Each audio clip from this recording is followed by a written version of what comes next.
Published 2:38 Eastern Daylight Saving Time, the 25th of April 2018. Updated 2:38 Eastern Daylight Saving Time, the 25th of April 2018. Trump has occasionally slammed the North's dire rights record. North Korea condemned U.S. criticism of its human rights record as ridiculous, as a diplomatic whirlwind accelerated ahead of leader Kim Jong Un summits with the South and with U.S. President Donald Trump.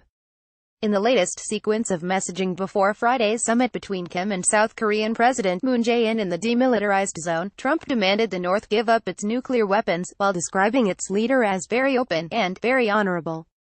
Seoul said Moon will brief Trump by phone immediately after Friday's summit, and promised close coordination with the U.S.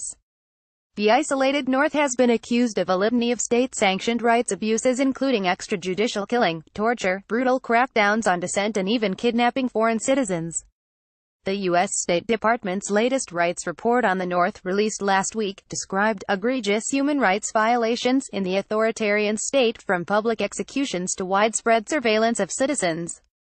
In recent weeks, Pyongyang has been uncharacteristically reticent in its criticisms of Seoul and Washington, sometimes casting their actions as chilling the atmosphere for dialogue, as it mounts a charm offensive ahead of the summits. Tensions on the Korean peninsula, but it angrily slammed the State Department report for viciously slandering the nation, accusing the U.S. of being a hotbed of rights abuses itself, beset by cancer like gun violence and all sorts of injustice, deprivation of rights.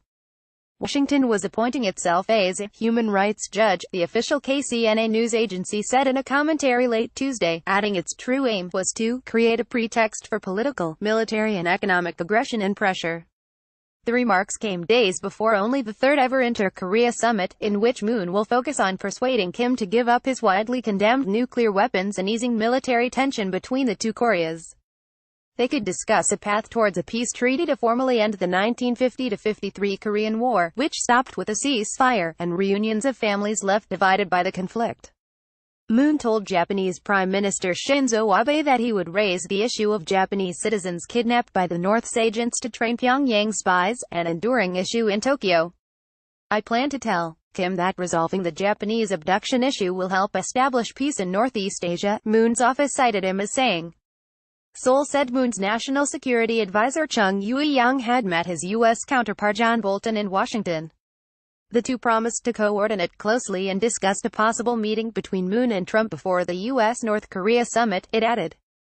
Testing moratorium. The U.S. president's praise for Kim Tuesday was in marked contrast to the colorful personal insults he hurled last year, when he dubbed the young leader Rocket Man, and warned of fire and fury against the North. But he insisted, "I want them to get rid of their nukes." Kim has overseen a rapid acceleration in the North's weapons capabilities, with Pyongyang last year carrying out by far its most powerful nuclear test to date and launching missiles bringing the U.S. mainland within reach. Pyongyang announced a moratorium on testing at the weekend and said its nuclear proving ground at Punggye-ri would close. But the respected 38 North website said that tunneling had been observed at the site up to March. It was still going on at a reduced level earlier this month, suggesting that either the tunnel was complete and ready for future renewed testing or that the slowdown simply mirrored the ongoing political changes underway. A day before Kim's announcement, satellite images showed unusual activity involving a dozen mining carts, 38 North said Wednesday. Political symbolism. Friday's summit will be held on the southern side of the border truce village of Panmunjom, with symbolic gestures like food from both Koreas and chairs engraved with the map of the peninsula. That depiction includes the Seoul-controlled islands of Dokdo, at the heart of decades-long territorial row with Japan, which claims them as its own.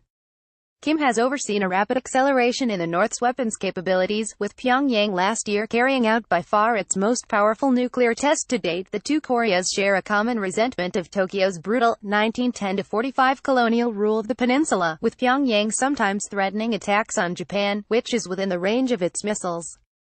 Some analysts have raised concern that Pyongyang could seek to drive a wedge between Trump and the dovish Moon, who has advocated dialogue with the North and is seeking to broker a deal. Trump has occasionally slammed the North's dire rights record, prominently featuring a North Korean refugee in his State of the Union address. But the U.S. president has rarely raised the issue in the build-up to the summit, and Seoul's Foreign Minister Kang Kyung-hwa said earlier that Pyongyang's human rights record would not be on the agenda. US-based Human Rights Watch urged Seoul to rethink its decision, saying Tuesday that the summit is a crucial moment for the long-suffering people of North Korea. Sorry, we are not currently accepting comments on this article.